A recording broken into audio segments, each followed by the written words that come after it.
attack that leg that you still got a hold of.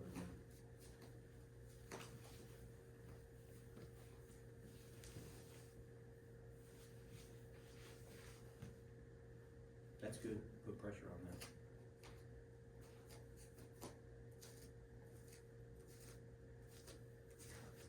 Why is it working? Because you're on my shin, not my.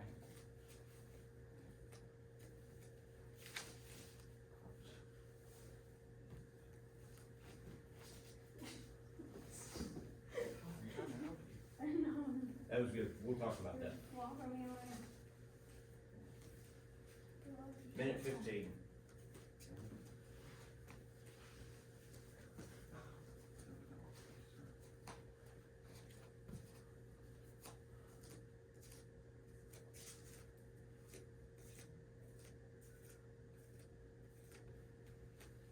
Nice.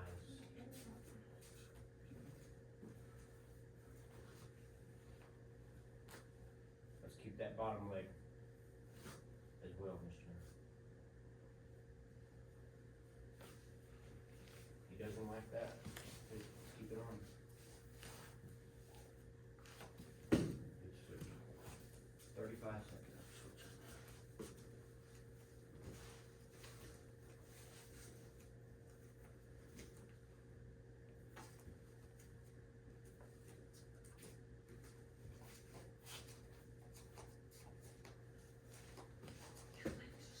Nice. Yep, let's keep that leg that we've got in between.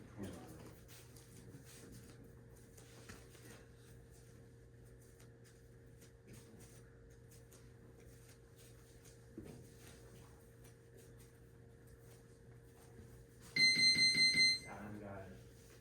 1 minute break and switch offense and defense. Because Jennifer, while we're looking at this, that ankle lock that you're looking at is super powerful, and a lot of people are starting to use it these days. Some key points to finish the thing are you would like this ankle lock grip to be as deep as possible, like a full rear naked choke grip if you can get it. Then what you'd like to do is have his heel just where your chest meets your stomach, and then we want to start putting this, sorry buddy, a little early for all that.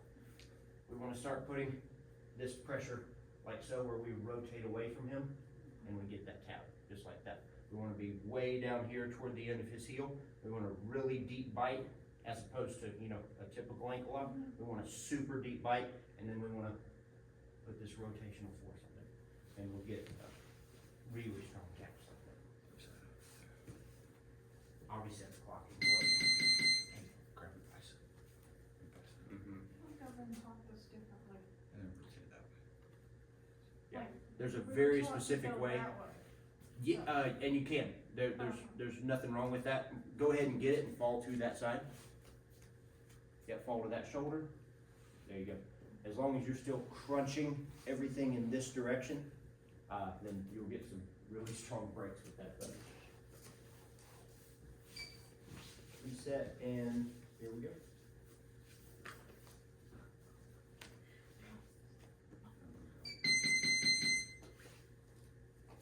It is early, so if anybody's knees feel stiff, tap.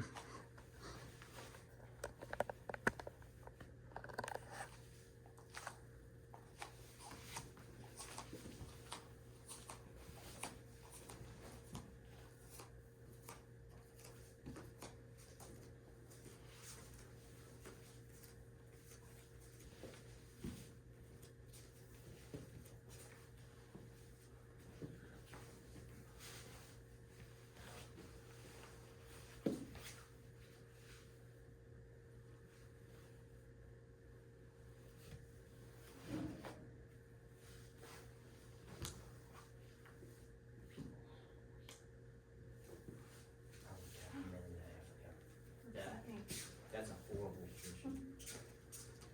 I'll never understand how people have such flexible legs.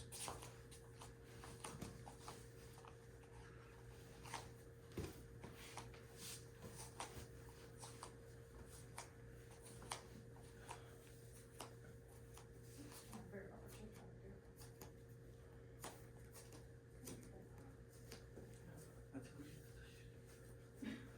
That's what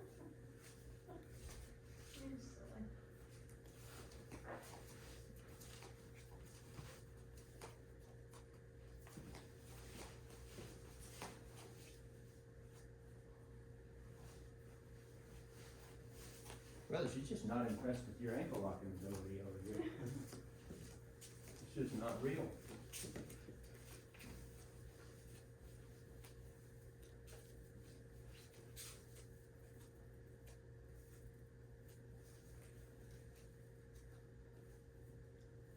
My toes. Nice. I'm trying to break my foot. 1 minute.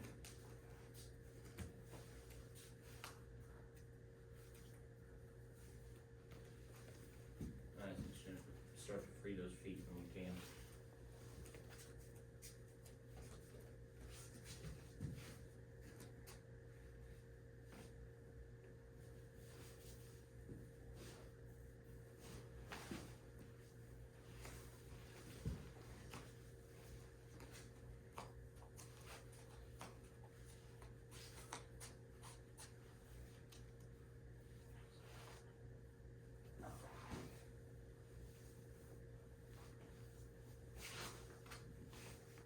Fifteen seconds.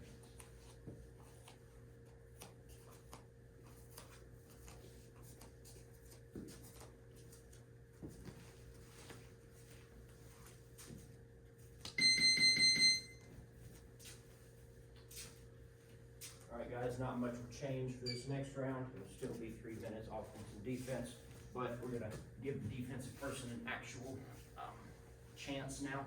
The goal is the same for the offensive person, but the defensive person is gonna start in a much better position. Actually, go ahead and put me in the position if you will. Yep, so this time we don't start with secondary leg control. That's obviously a big leg up, no pun intended, toward the defensive person. So we're gonna start in this position. He's gonna have a good strong hip connection to one leg, and then from that point, we are gonna start with this free leg. So what I can do now that my leg begins to be, starts in a free position is I can post this leg with my hand, and I wanna get this leg off of either one of his legs so that I can start to come out here and start to rotate away again as he goes to get a heel hook now. As he goes to get an ankle lock, this is gonna be pretty difficult. He's gonna have to like start rotating with me. We'll go ahead and do it, but he's gonna have to start chasing, and let's just say as that rolling race continues toward the edge of the mat, I get all these opportunities to free my knee line. That is, get my knee outside the line of his two knees. And now that my knee line is gone, I'm pretty safe. And I can just start like runner sprinting out. I can start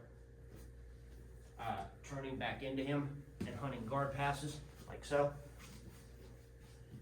And I can start back stepping over the guy, and there's like some rolling back takes that we can do from this position, but just understand that defensively, once your knee comes outside the line of his knees, we're pretty safe here. Obviously, he can start looking for my back and start chasing it as I go to run away, but you know, this is the game we play. You have to turn your back to escape leg locks. That's just the long and short of it. So, but you know, we do have some advantages. If I'm doing things right, I'm already up and I'm already on 2 feet and 2 hands, and he's still on his butt. So as we go to race, and he goes to race for my back, this is going to be a little bit difficult for him to win. So you know, all is not lost as we go to escape these positions. So just one more time, the goals stay the same for him. He can just reach and recontrol my secondary leg, right? If I start with it way out here, what he can do is start to use his legs to bring it back in. And now I'm in a really bad spot again, right? So for this one, we'll consider recapturing the secondary leg a win and reset, or he can submit on the leg that he still has control of. Just before we do that, let's spend just a quick minute hitting the submissions that we know on that leg. So we'll just go back and forth, heel hook, ankle lock, whatever we want to do, passing the foot across and hitting heel hooks and ankle locks like so. We'll drill those for just a minute, and then we'll get into the game.